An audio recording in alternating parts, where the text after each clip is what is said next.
Vale. Pues si os parece bien, paramos 5 minutitos para avisar a través de la megafonía del pequeño cambio que ha habido en el programa a petición de uno de los ponentes, y nos vemos en 5 minutitos y retomamos con la intervención de Santiago Padilla.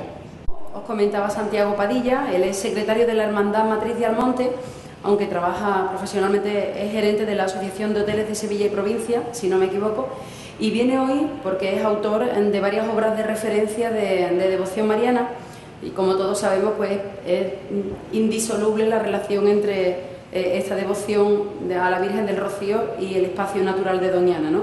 Entonces le hemos querido dar cabida también y viene a presentarnos su última obra, que se titula Rocío, Reina de la Paz. Es coordinador de la revista Es Voto y colaborador de varios medios de comunicación, y tiene la palabra Santiago. Bueno, pues buenos días. Muchas gracias por estar aquí un domingo por la mañana a esta hora. Gracias a la organización. Realmente yo estaba un poco desorientado, os soy sincero, a lo que venía a contar, por eso no me he traído unas imágenes de apoyo, pero voy a intentar centrar mi discurso lo más posible.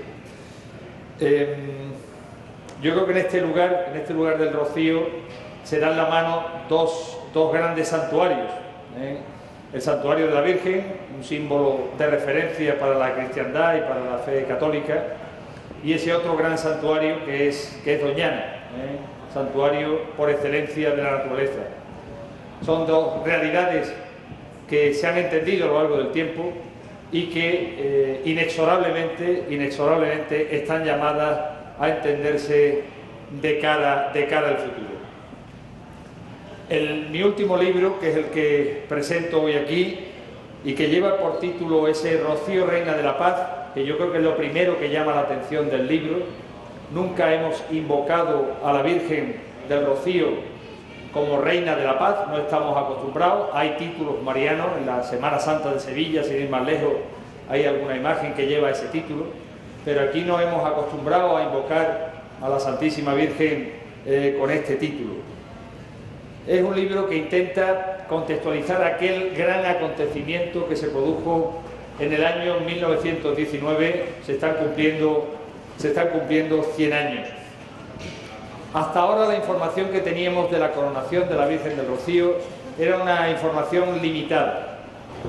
Limitada por una parte por cuanto lo que teníamos era una descripción de los hechos, un relato de los hechos, un relato que se hizo después de la coronación, porque parece que no hubo mucha preocupación en los promotores pues de llevar un registro de los hechos, de llevar un libro de actas, un simple libro de actas en el que se recogieran la sucesión de hechos que llevaron a la coronación de la Virgen del Rocío.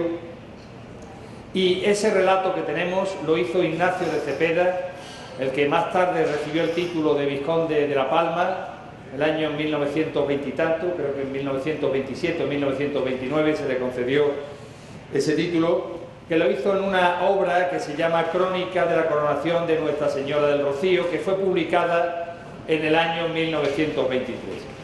Es un libro que él hace para sus amigos y conocidos. En su portada hay una leyenda muy significativa que pone: este libro no se vende, y realmente el libro no se vendía. Él se lo entregó, como digo, a sus amigos. Coincide la fecha de la publicación con el año en el que él inaugura su casa aquí en el Rocío, su casa en el Rocío, que todos hemos conocido, o por lo menos la gente de mi generación, como la casa de don Juan Cepeda. Inicialmente fue la casa de Ignacio de Cepeda, y llamativamente el solar fue un obsequio del Ayuntamiento de Almonte en el año 1920, después de la coronación, por el papel tan importante que la familia Cepeda había jugado en la coronación de la Virgen del Rocío. Pues como digo, en esta crónica, que tuvo una difusión limitada, nos quedó un relato de los hechos de la coronación. Esa crónica tuvo una difusión importante en el año 1980 en el proyecto editorial más importante de la historia del Rocío, que fue la Enciclopedia del Rocío, un trabajo en 3 volúmenes, muy bien editado, que hizo la editorial Anel de Granada, y en el que se fusiló literalmente la crónica del vizconde, que se reprodujo en su integridad. Había tenido un pequeño avance en su información en torno al cincuentenario, de manos de Juan Infante Galán, el gran cronista de la devoción rociera, que hizo aquel libro que a algunos sonará, Rocío, la devoción mariana de Andalucía, que fue el primer intento serio de hacer un estudio global de la historia del rocío, y que dedicó un capítulo de ese libro a la coronación, aportando alguna información. De hecho, la idea de la publicación del libro era celebrar el cincuentenario. Lo que pasa es que parece que no llegó a tiempo y se publicó en 1971, que lo publicó Prensa Española. Por tanto, lo que yo hago en este libro, aparte de añadir alguna información a la que teníamos, es contextualizar la coronación de la Virgen del Rocío. El contexto histórico es un contexto muy complicado, muy complicado. Tenemos a una iglesia que había perdido sus privilegios desde 1700 con la Revolución Francesa, finales del siglo XVIII, y que durante todo el siglo XIX había intentado reposicionarse en una sociedad distinta, en la que competía con otros movimientos sociales y políticos que tenían instrumentos con la misma fuerza que tenía ella, la prensa. O sea, habían cambiado los sistemas de comunicación, fundamentalmente con la prensa. Una iglesia que como os digo, que está cambiando, que encuentra en la devoción a la Virgen María un instrumento para ganar espacio ante una sociedad descreída que no practicaba, etcétera, etcétera, etcétera.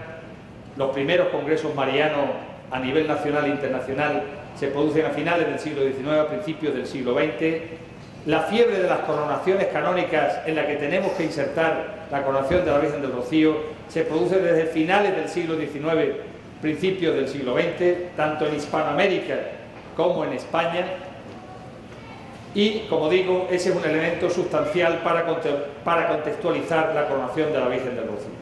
Tenemos que pensar también de que se estaba produciendo la Primera Guerra Mundial, que había iniciado en junio de 1914, y que pudo además retrasar la coronación de la Virgen del Rocío.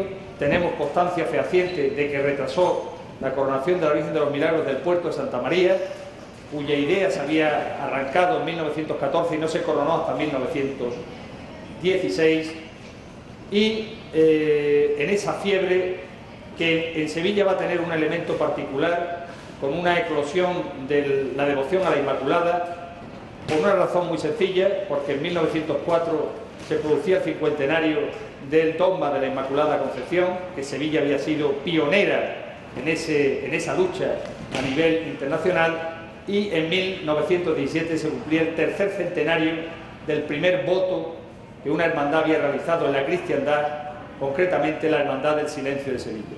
En ese periodo de 1904 a 1917, Sevilla vive un periodo de eclosión inmaculista mariana. En 1904 se corona a la patrona de la ciudad, la Virgen de los Reyes, como uno de los hitos de esa celebración, y en 1918, como consecuencia de las iniciativas que se habían promovido en 1917, se inaugura y se bendice el 8 de diciembre de 1918 el monumento a la Inmaculada Concepción, donde hoy lo conocemos junto a la Plaza del Triunfo en la ciudad de Sevilla. Y por medio, otro elemento a tener en cuenta es que España vive uno de los momentos de desequilibrio social más importantes que había conocido en su historia. Esa Primera Guerra Mundial había generado una demanda muy fuerte de productos españoles para poder alimentar a otros países que no estaban produciendo porque estaban en guerra. Eso iba a producir una subida de los costes de vida en España importantísimos, que no se vieron acompasados con la subida de los salarios. En el diario El Correo de Andalucía, el diario oficial de la coronación de la Virgen, donde se hace un seguimiento desde mayo de 1918 hasta junio de 1919, junto a la información que sale de la coronación, nos encontramos información de huelgas de todo tipo, ferroviarios, panaderos, todos los gremios van poniéndose en huelga, y encontramos en paralelo también información de cómo evoluciona la Primera Guerra Mundial, que fue un acontecimiento que preocupó muchísimo en aquel momento. Concretamente, además, en la huelga general de agosto de 1917, en la cuenca minera de Huelva habían muerto 6 o 7 mineros. Es decir, que Huelva y Andalucía se convirtió en un altavoz a nivel nacional de esa huelga general. Curiosamente, el cardenal Almaraz visita la cuenca minera en la romería de 1918. Habían pasado poco más de un año. Lo hace para mostrar la voluntad de la Iglesia de pacificar ese clima social revuelto que había en la cuenca minera. Se inaugura algún colegio, etcétera, etcétera, etcétera. Este significado del rocío para la Iglesia como instrumento de evangelización lo había puesto muy claramente de manifiesto el que fue arcipreste de Huelva, hoy en los altares, Manuel González García, un sacerdote que es enviado a Huelva en una misión pastoral muy difícil en el año 1902. Manuel González, sevillano, cuando llega a Huelva, que Huelva tenía un elemento de complicación adicional al alejamiento de las prácticas religiosas. En general, en Huelva había el problema de que el establecimiento de los mineros en el último cuarto del siglo XIX para la explotación de las minas de Río Tinto estaba haciendo que el protestantismo avanzara dentro de la ciudad de Huelva, hasta tal punto que de los 5 colegios que había de primeras letras, 3 de ellos eran de confesionalidad protestante. Bueno, pues Manuel González, cuando llega a Huelva en 1902, restaura la iglesia del antiguo convento de los franciscanos y allí se lleva la sede social de la Hermandad del Rocío de Huelva, que se había fundado en 1880.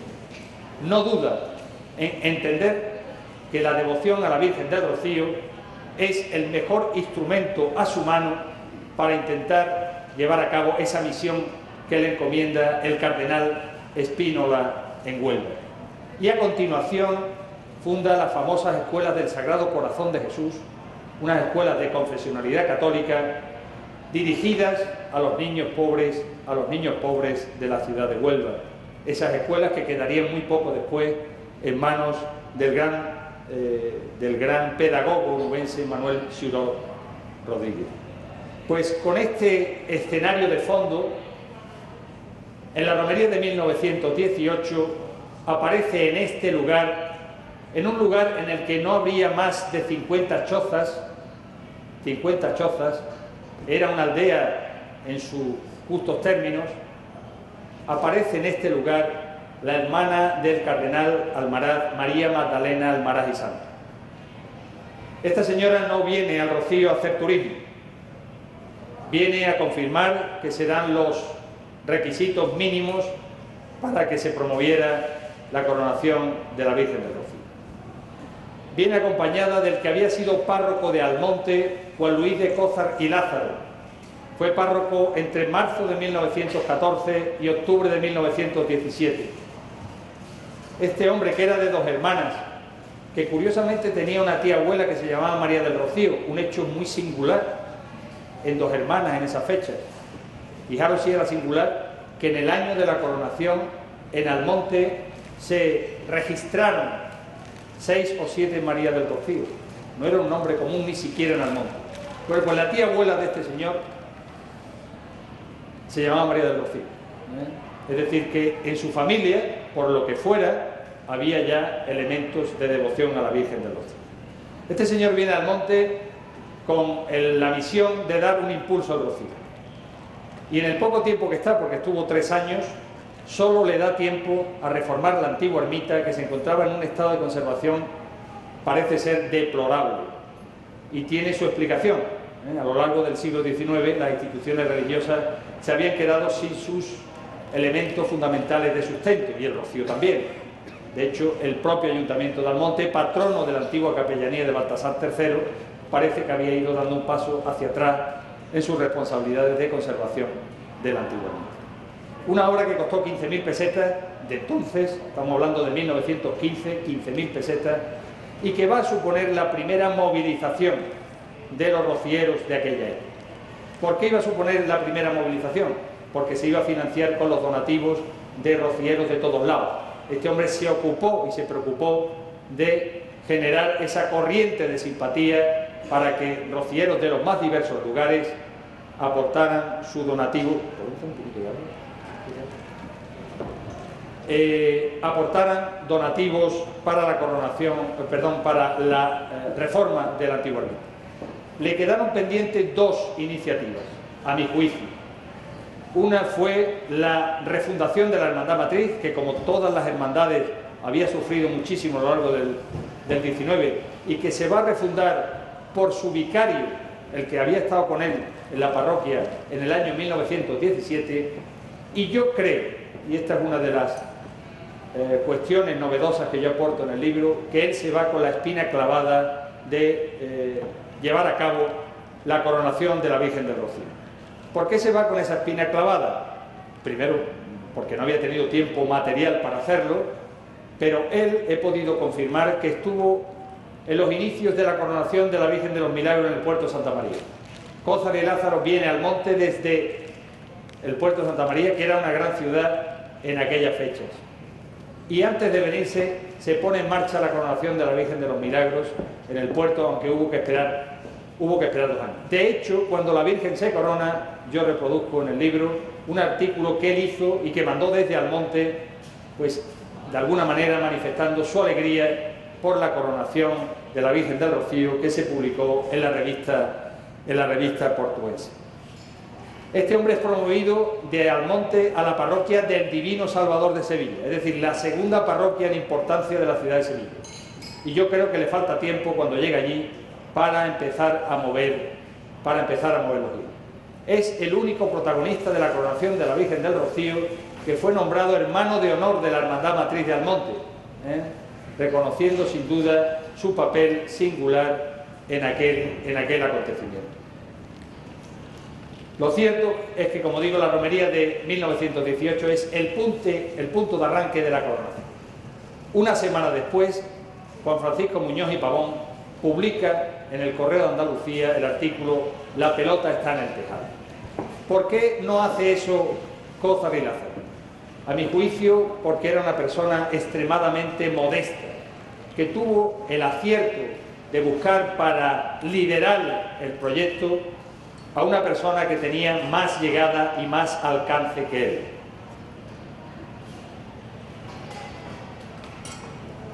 Juan Francisco Muñoz y Pavón, al principio del siglo XX, era un novelista de referencia nacional. Sus novelas se leían en toda España, sus novelas costumbristas.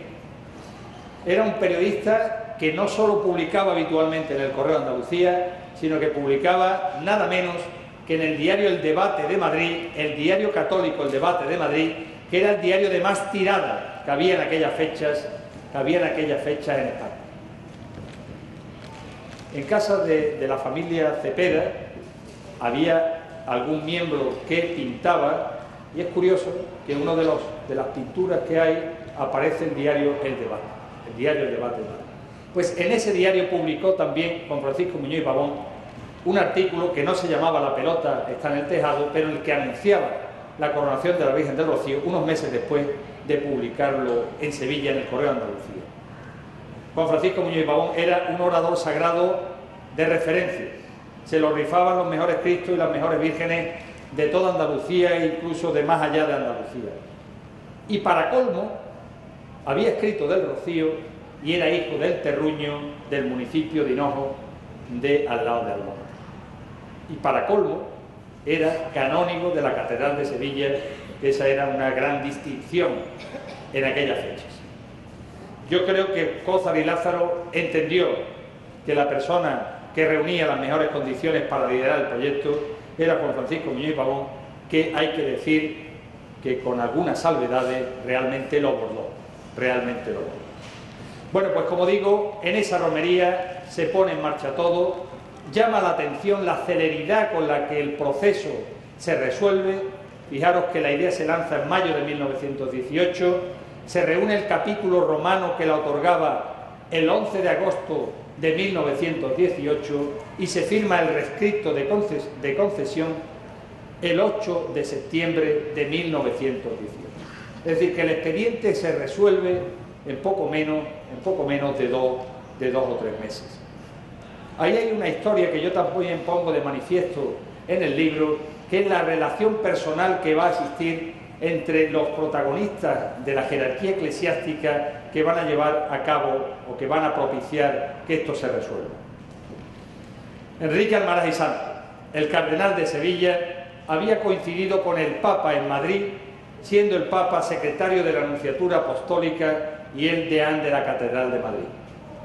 Y ambos, junto con el arcipreste de la Basílica de San Pedro de Roma, que era el que concedía la coronación, habían estado muy relacionados en el Colegio Español que se había fundado en Roma muy poco tiempo, a finales del siglo XIX. De hecho,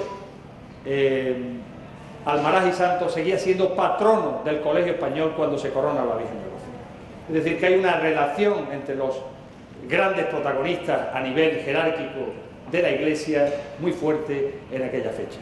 Aparte, es evidente que el Rocío reunía las condiciones mínimas que debía reunir una imagen para ser coronada, y que básicamente era una imagen que tuviera una trayectoria histórica importante y que tuviera y que su proyección devocional fuera mucho más allá del municipio, del entorno próximo. Vale, aterrizamos a la coronación. Estamos en junio de 1919. En este lugar del Rocío se van a concentrar, según distintas crónicas, entre 15 y 30.000 personas. La media puede ser unas 20.000 personas. Un verdadero disparate. Os recuerdo que hemos dicho antes de que aquí había 50 chozas, y estas chozas no estaban preparadas como hoy para albergar a mucha gente, ¿no? Tenían una función radicalmente distinta, salvo alguna de algún señor de Almonte, la mayoría era para guardar el ganado de la zona. Pues aquí se concentraron 20.000 personas. Cuentan las crónicas que en el Real del Rocío no cabía un alfiler de punta aquella mañana del 8 de junio de 1919. La gente estaba de rodillas. La Virgen había sido trasladada en la madrugada de aquel día de una manera un poco con nocturnidad y alevosía. Sabemos los nombres de las personas que portaron a la Virgen, aunque la crónica del vizconde nos dicen que conforme la gente se fue dando cuenta, pues evidentemente fueron más los que metieron sus hombros para llevar la Virgen hasta el Real. Los cronistas de talla como Juan Francisco Muñoz y Pavón o como Ignacio de Cepeda, se paran a las 11 horas del 8 de junio de 1919 y manifiestan, lo único que manifiestan es que no son capaces de expresar lo que se vivió en este lugar del Rocío, la emoción que se vivió en este lugar del Rocío. Yo dedico en el libro también un apartado de experiencias, porque rara es la familia de Almonte que por un lado o por otro no conserva alguna historia de la coronación, de una familia que vino, de una mujer que vino embarazada a punto de dar a luz porque no quiso perderse el acontecimiento, de amores que surgieron, de vocaciones que surgieron, y de esas niñas que a lo largo de 1919 fueron bendecidas con el nombre de María del Rocío. Termino. El título, Rocío, Reina de la Paz. Desde el 1 de enero de 1919 se estaba celebrando en Versalles, en París, la reunión de los que habían participado en la guerra para firmar la paz. Si vemos el Correo de Andalucía desde entonces, hubo momentos en los que se daba por hecho que se firmaba la paz y hubo momentos en los que parecía que se rompía porque las condiciones de los ganadores de la guerra eran inasumibles por parte de Alemania. En esas idas y venidas, la carta pastoral del cardenal Almaraz de la Cuaresma de 1919 llevaba por título La Paz. Pero es que cuando se corona la Virgen aquí en el Real del Rocío, en su homilía a todos los que estuvieron, la invocó con el título de Reina de la Paz y de Reina de la Justicia. La paz referida a ese anhelo tan grande que había en Occidente de que se terminara la Gran Guerra, una guerra que no se había conocido por su magnitud, por sus consecuencias, etcétera, etcétera, etcétera, y la justicia, pensando en que se pacificara la situación social tan difícil que vivía España en aquellos momentos. Muchas gracias. Pues muchas gracias, Santiago. Si alguien tiene alguna pregunta para Santiago. Pues muchas gracias por contarnos y transmitirnos ese fragmento de vuestra historia que tanto ha aportado a este entorno de Doñana, del que vamos a seguir hablando a continuación con dos pesos pesados del conocimiento de este entorno, ¿no? Por una parte, el conocimiento de la gestión y de la biodiversidad y por otra parte, el conocimiento del tejido social, económico y cultural.